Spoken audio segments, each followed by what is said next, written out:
High বন্ধুরা, সকল বন্ধুদের জানাই গুড মর্নিং। কেমন আছে সবাই? তো বন্ধুরা, আজকে একটা মজার গল্প তোমাদের শোনাবো।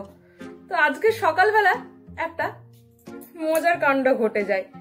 তো মজার কাণ্ডটা কি সেটাই আমি তোমাদের সাথে শেয়ার করব।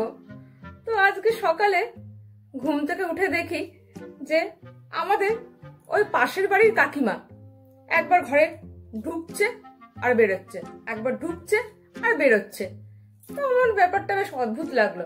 আমি ভাবলাম কাকিমার আবার মাথাটাতে খারাপ হয়েছে নাকি, বয়স হয়েছে, হয়তো মাথাটাতে খারাপ হয়েছে, একবার ঘরে ঢুকছে আবার বেরোচ্ছে। তো আমার এই ব্যাপারটা বেশ অদ্ভুত লাগলো। আমার মনে মনে একটু কৌতূহল হলো যে কাকিমা এরকম কেন করছে, কি হলো।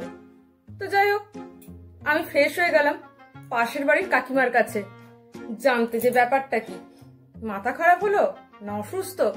তো যাই হোক, আমি গিয়ে জিজ্ঞাসা করলাম পাশের বাড়ির কাকিমাকে যে কাকিমা আপনার কি হয়েছে, শরীর খারাপ হয়েছে নাকি, অসুস্থ বোধ করছেন, একবার ঘরে ঢুকছেন আর বেরোচ্ছেন, তখন থেকে দেখছি ব্যাপারটা কি, কিছু বিপদ টিপদ হলো নাকি।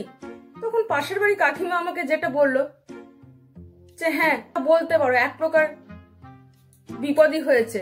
তো আমি অবাক হয়ে গেলাম, আরে কাকিমা কি বিপদ হয়েছে আমাকে বলতে পারেন।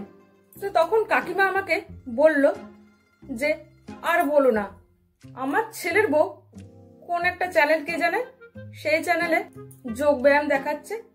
তো আমার ছেলের বউ সেটা দেখছে। তো সেখানে দেখাচ্ছে যে सांस को अंदर लो और बाहर निकालो, सांस को अंदर लो और बाहर निकालो। আমি বললাম কাকিমা এইটা কি, কাকিমা ঠিক বুঝলাম না।